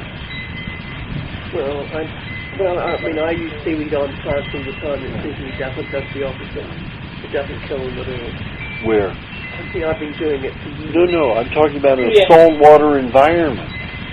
I'm not talking about putting a little bit of Well, I put sacks of mold seaweed around. Yeah. Sacks. I used to get it by the wheelbarrow, by the trailer load, and put it around plants. Yeah, but it's not all seaweed. This never is all seaweed. What do you mean when you put it out of the ground? Those mulch that you buy. No, off the No. beach. You're buying it and you put it off. I never buy it. You picked it up and Of course I put did. it I've there. done that for years. Yeah. And what I've plants done did it you for fertilize 30 with? years. All my vegetable gardens have been done with seaweed. And how did you mulch it? Chopped it and put it around them. Really, I'm not You didn't kidding. mulch it first. You just I put it. do both. I used to make compost and I used to put it around the plants straight. Okay, if it's composting, it'll I break it down. I understand, but I just put it around the plants and I had friends who've done it. If you put it It's on top, fine. it's just going to dry out. It's not going to leach no, down I mean, into you it put until it breaks down. Yeah, but you put straw on top so that it won't dry out, otherwise it doesn't rot down as quickly. You learn those things. But it's got to break down to release the sodium. But how much of this is going to hit the plant? Well, it all does, because you do it all the time, gradually. But it doesn't kill them. I don't even wash it first. I put Yeah, but we don't have dirt in our body to filter it out. I realise that. But what I'm saying is that you're only having a little bit of kelp. Is it really that bad for you with all the minerals you're getting with it? Well, you're asking what I've seen? Yeah. Yes. It causes what it did with him. It causes dehydration of the brain. Right. No, I don't use it now because you said not to, but I wondered why. Now, the only time, like I said in the book, the only times that I suggest people eat salt is they have adrenal exhaustion. There's another situation, let's say somebody has gone into intense vomiting and diarrhea and they're not holding anything down and they're starting to lose weight and they're starting to lose consciousness, then I would use salt in a situation like that to help bring them back. And I would use salt in a mixture with whey to help bring them back, to bring the electrolytes and the salts back into the body, instead of using Pedialyte or something like that. Gatorade. That's what they do in hospitals. Gatorade. You give Gatorade to a patient? I bet. Hello? So what would be the portions of salt and whey? What the cost of whey? Oh, it would be just a pinch. Yeah. Like, 1/8 of a teaspoon to about a quart of whey. What's the point of the salt in the bath? I don't like to use it alcohol here. Well, it helps draw the toxic salts out of the body from years of eating table salt. No. It dries the skin a little bit. Yeah. But you put the milk in with it so it doesn't do that.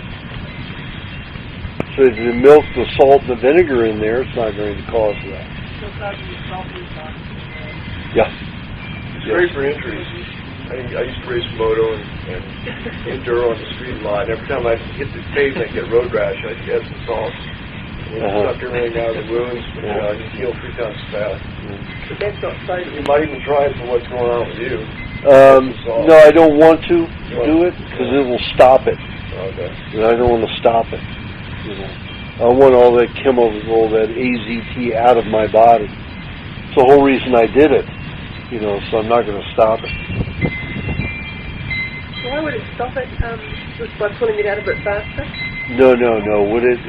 When it starts mixing with the skin, then the skin changes its whole ability to release. So I found that it stops detoxification, not helps implement. If you put it directly on. If you put it in, getting in bath water in the bath. is diluted enough, it'll help pull it out of your system. Yeah, that's what I was And I do that. I get into a hot tub, several times a day. That's what I thought when you said you out. don't put it in. That's why I was confused. No. He said put it right on it. That's what I thought he said. No, there's 2 different things. What you're saying is detoxification. What I was talking about is healing the wound. Oh, yeah. Healing, Yeah. Yeah, you put it in. You put the 2 ounces of salt and 4 ounces of salt in the bath. No, I put 2 tablespoons. Now, Only 2 tablespoons. 2 ounces of vinegar. Or 3 to 4 tablespoons of vinegar and 2 tablespoons of salt. And 1.5 to 2 cups of milk. Yeah. That's what we use. Were you finished with your question? Yeah, no, you covered it very thoroughly. Okay, good. David, do you have a question? Dave, right? Dave. Okay. Something that's going to help. When I did about a 3-month colon cleansing, right before it just happened, right before I mixed.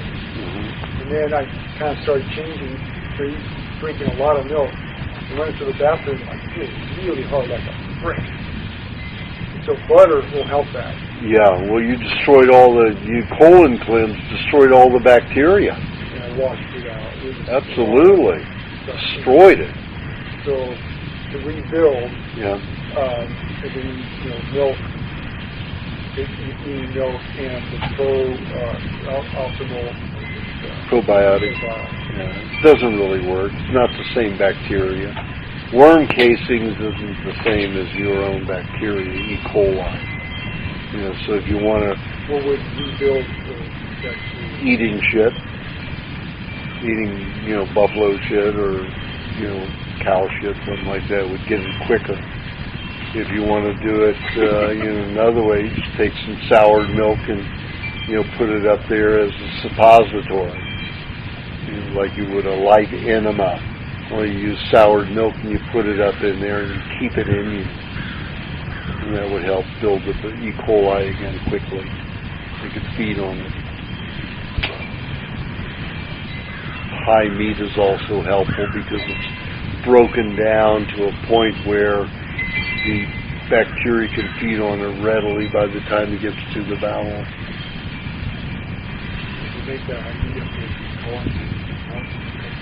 No, you can do it in about 2 weeks if you don't put it in the refrigerator. Yeah, I explained how to do that in the recipe there.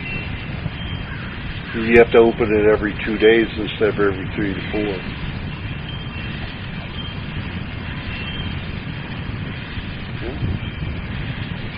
Do you have questions, Teresa?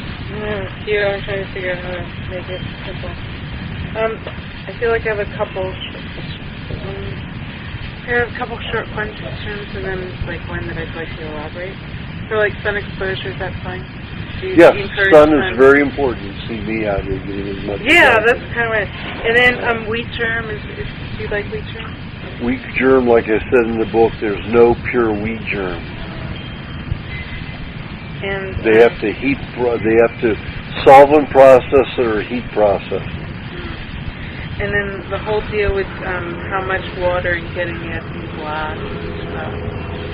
Pardon? How much water do you recommend people hydrate with, how often, and how do you, best sources of glass water? Well, any of your water, like Gerolsteiner is my favorite, but that's higher in carbon dioxide. And it's the carbon dioxide from the well. It looks like now Perrier is no longer buying the gas that they've lost in their well from them, so they're using an artificial. Really? So Ixnay on the area thing? Yeah. So there's still Gerolsteiner, there's Romlusa, San Pellegrino. And sometimes that will come in plastic, but you don't recommend any plastic. I don't get anything. I don't get any water in plastic. And some water's the worst thing you could do besides the acid juices in plastic. So hard to get a